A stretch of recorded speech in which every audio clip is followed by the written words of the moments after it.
Hello everyone. तो हम कल मार्केट में कैसे काम करने वाले, देखिए मार्केट में कहीं न कहीं एक अप साइड का मूवमेंट आया है और कल बैंक निफ्टी में एक्सपायरी भी है।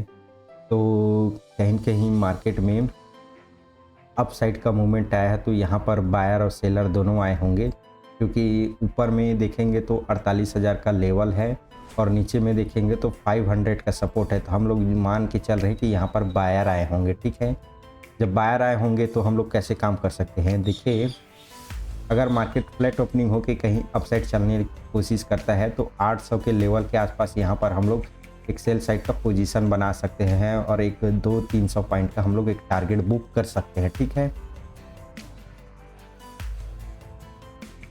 अगर मार्केट में डायरेक्ट फ्लैट ओपनिंग के बाद कहीं गिरना चालू करता है तो हम लोग यहाँ पर एक बाइंग का पोजीशन बनाएंगे और 47,480 के आसपास, और हमें एक अच्छा टारगेट देखने को मिल सकता है। मार्केट रिट्रेस करते करते अप साइड जाने की कोशिश कर सकता है और कल एक्सपायरी दिन 47,000 के आसपास क्लोज कर सकता है। अगर मार्केट में गैप डाउन ओपन होता है तो कहीं कहीं मार्केट में सेलिंग आ सकता है, ठीक है। तो सेलिंग आएगा तो मार्केट में यहाँ से हम लोग सेल कर सकते हैं 47,400, 500 के नीचे नीचे हम लोग सेल कर सकते हैं। उसके ऊपर जाएगा तो फिर मार्केट यहाँ पर एसेल है तो उसको निकालते हुए मार्केट अपसाइड जा सकता है।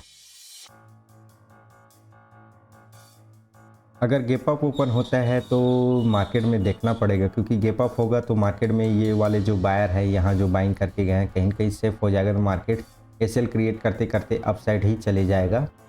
तो गैप अप की केस में हम लोग क्या करेंगे, कॉल साइड जाएंगे बड़े गैप अप की केस में, और बड़े गैप डाउन की केस में हम लोग यहाँ पर सेलिंग साइड की पोजीशन बनाएंगे। और फ्लैट ओपनिंग होता है तो कहीं कहीं मार्केट अगर पहले 10-15 मिनट में मार्केट यहाँ पर अप साइड चलना चालू होता है तो यहाँ पर जो सेलर है वो तो निकल जाएंगे। अब सेलर निकल जाएंगे तो यहाँ पर बायर आएंगे, जब बायर आएगा तो हम लोग यहाँ पर सेल साइड का पोजीशन बनाएंगे। वैसे ही मार्केट अगर फ्लैट ओपनिंग होने के बाद डायरेक्ट नीचे आता है तो यहाँ पर कौन आएगा, सेलर आएगा। जब सेलर आएगा तो 580 के 480 के आसपास हम यहाँ पर बाइंग का एक ट्रेड इनिशिएट करेंगे और कॉल साइड के लिए जाएंगे। तो हमारा प्लानिंग ऐसे ही रहने वाला है कल के लिए। और कल मैं लाइव ट्रेडिंग करने वाला हूँ, पूरा ट्रेडिंग डालूंगा अपने, मैं कहाँ पर एंट्री ले रहा हूँ उसको डालूंगा पूरे चार्ट के हिसाब से। तो बैंक निफ्टी में सपोर्ट और रेजिस्टेंस की बात करें तो हमारा पहला रेजिस्टेंस हो जाएगा 47,061, 761, और 48,000 का राउंड नंबर हो जाएगा, और ये 48,180 के आसपास हमारा तीसरा रेजिस्टेंस हो जाएगा। अगर सपोर्ट की बात करें तो 47,770-80 के आसपास है, और 47,200 मेजर सपोर्ट है हमारा।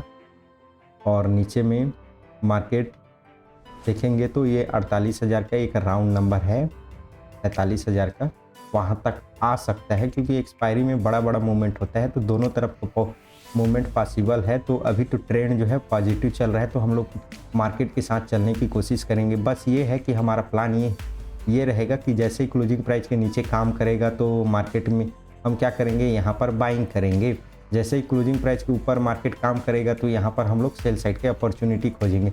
ध्यान रहे कि 761 के नीचे नीचे ही सेल करेंगे। ऊपर कहीं निकल गया तो हम लोग क्या करेंगे, क्योंकि यहाँ पर 48,000 का लेवल आ जाएगा, 48,000 के लेवल आएगा तो यहाँ पर अगर 800 के ऊपर कहीं निकल गया तो मार्केट धीरे धीरे सेल क्रिएट करते करते अपसाइड ही चलने की कोशिश कर सकता है।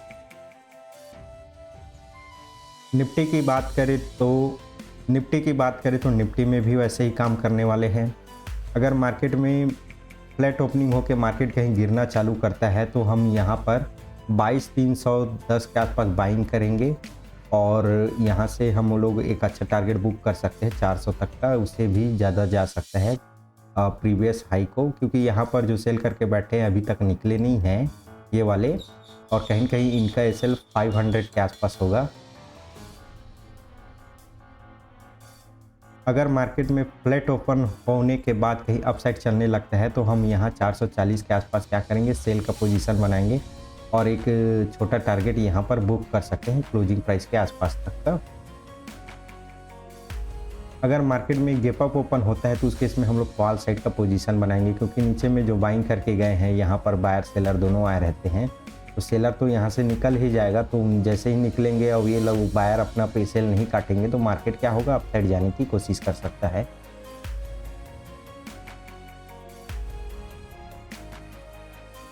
गैप डाउन के केस में हम लोग यहाँ पर सेल साइड का पोजीशन बनाएंगे, क्योंकि यहाँ पर जो सेल करके जाए रहेंगे, यहाँ जो सेल करके जाए रहेंगे, बस यहाँ जो सेल करके जाए रहेंगे, कहीं कहीं अच्छे प्रॉफिट में बढ़ जाएंगे तो उनको टारगेट करना मुश्किल हो जाएगा। तो हम लोग गैप डाउन के केस में क्या करेंगे, सेल साइड का पोजीशन बनाएंगे। निफ्टी में अगर सपोर्ट और रजिस्टेंस की बात करें तो हमारा रजिस्टेंस हो जाएगा 22,440, 22,520 हमारा रजिस्टेंस है। और नीचे में देखेंगे तो 22,310 हमारा सपोर्ट है और 22,260 हमारा दूसरा सपोर्ट है।